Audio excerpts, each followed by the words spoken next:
जय गुरु गोरखनाथ। ओम नमः शिवाय।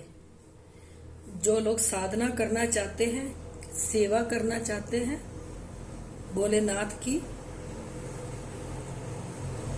तो ओम नमः शिवाय का मंत्र का जाप करो।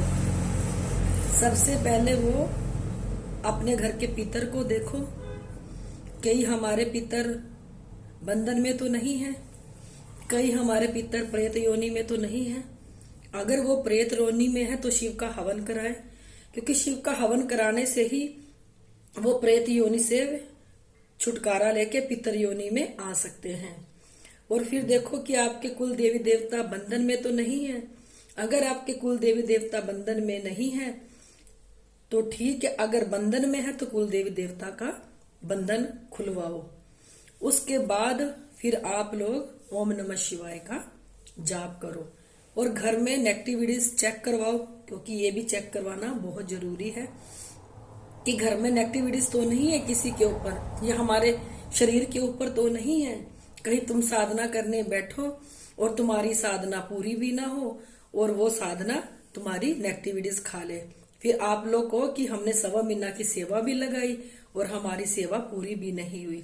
इन चीजों को देख के साफ सुथरा करके अपने घर को कि हमारे घर में कोई नेगेटिविटीज नहीं है, किसी के ऊपर नहीं है सूक्ष्म से सूक्ष्म, फिर तुम लोग गंगा जल का छींटा मार के अपनी सेवा को लगा सकते हो। जिसने साधना करनी है वो साधना कर सकता है, जिसने घर में सेवा लगानी है सेवा लगा सकता है। सेवा 1.25 महीने की लगानी है, क्योंकि भोलेनाथ ने कल युग में 1.25 महीना की सेवा 12 साल बताई है। जो भी यहाँ 1.25 महीना सेवा कर लेगा वो 12 साल की सेवा होती है। देखो 12 साल में तो कौन नहीं प्रसन्न होता। श्रद्धा भाव से अगर तुम लोग सेवा लगाओगे ना, ये 1.25 महीने की 1.25 महीना 12 साल में तो परमात्मा खुश हो ही जाएगा। उसके बाद जब आप अखंड जोत जगाओ, जो जगा सकता है, जो नहीं जगा सकता वो सुबह शाम की जोत बत्ती करो। उसके बाद आपने 2000 माला सुबह निकालनी है, 2000 माला शाम को निकालनी है। और बिना गुरु बनाए ये मंत्र का जाप नहीं करना, क्योंकि गुरु का हाथ सिर पे होना बहुत जरूरी है। अगर किसी का गुरु नहीं है तो गुरु गोरखनाथ जी को गुरु बना के भोलेनाथ का जाप करो ओम नमः शिवाय का। क्योंकि मैंने तो गुरु देखो बना ही रखा था गुरु गोरखनाथ जी को, तो मैं अनजान सी, मुझे इतनी नॉलेज नहीं थी, तो मैं उनकी एक ही माला निकालती थी। अब मैं उनकी 1100 माला निकालती हूँ, पहले पता नहीं था। एक माला गुरु जी की निकाल के सारा दिन ओम नमः शिवाय का जाप करती थी। ओम नमः शिवाय मंत्र में इतनी पावर थी, इतनी ऊर्जा थी कि सारी ऊर्जा मेरे दिमाग पे आके बैठ गई। इतना जोर पड़ने लग गया मेरे को कि मैं तो बस मंजे पे लेट गई। मेरे को हो क्या रहा है समझ नहीं आ रही थी। फिर मुझे बताया गुरुजी ने कि 11 माला गुरुजी की निकालो, गुरु गोरखनाथ जी की। फिर मैंने 11 माला गुरु गोरखनाथ जी की निकालनी शुरू करी। उसके बाद ओम नमः शिवाय का जाप किया, फिर जाके वो जो ऊर्जा है मेरे सिर से उतरनी शुरू होगी। क्योंकि ओम नमः शिवाय का जाप बहुत ही पावरफुल मंत्र है। इतनी ऊर्जा है ना इस ओम नमः शिवाय के जाप में कि कोई ओट नहीं सकता। बिना गुरु बनाए तो कोई इस मंत्र का जाप ना करे, क्योंकि इसी की ऊर्जा को ओटना इतना आसान नहीं है। बहुत पावरफुल ऊर्जा है, क्योंकि ये मेरे साथ तो हो चुकी है, इसलिए आपको बता रही हूं। आपके भी जो गुरु है, पहले अपने गुरु की माला निकालो जितनी आप निकाल सकते हो। उसके बाद कंटिन्यू आप ओम नमः शिवाय का जाप करो। ये जाप सुबह शाम 2000 माला देखो निकालनी बहुत जरूरी है, इसको निकालो। और अखंड जो जगा सकता वो जो जगाए, जो नहीं जगा सकता वो सुबह शाम का दीपक देखो वो कर ही सकता है। फिर जब आप 1.25 महीने की सेवा लगाओ तो सोमवार का सोमवार व्रत रखो।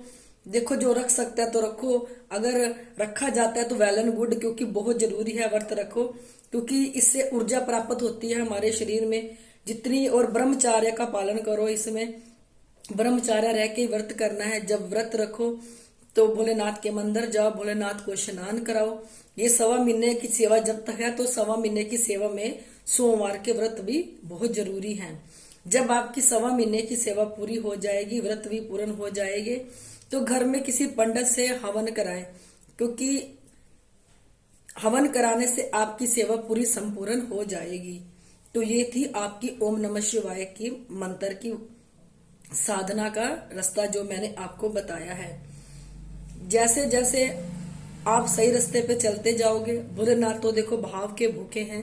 अपना भाव रख के परमात्मा के आगे बैठ के 1.25 महीने का संकल्प लेके आप इस रास्ते पे चल पड़ो और ब्रह्मचार्य का पालन जरूर करना है, चाहे औरत है चाहे मर्द है। ब्रह्मचार्य का पालन करके अपना मंत्र का जाप कंटिन्यू रखो। देखो 1.25 महीने की सेवा 12 साल पूरा हो जाएगा आपका। 12 साल में देखो आपकी जो भी इच्छा होगी वो परमात्मा जरूर पूर्ण करेगा। पर कर्म अच्छा करना, निस्वार्थ होके सेवा करना, मन में कोई वो रख के सेवा नहीं करने की मेरा काम बनेगा तो मैं ये सेवा करूंगा। निस्वार्थ होके सेवा करो, देखो रिद्धियां सिद्धियां सब प्राप्त हो जाती हैं। मैं हर वीडियो में कहती हूँ और यहाँ भी कह रही हूँ कि यहाँ गुरु गोरखनाथ जी शरीर समेत प्रकट हुए थे और भोलेनाथ ने बच्चे रूप में यहाँ दर्शन दिया था।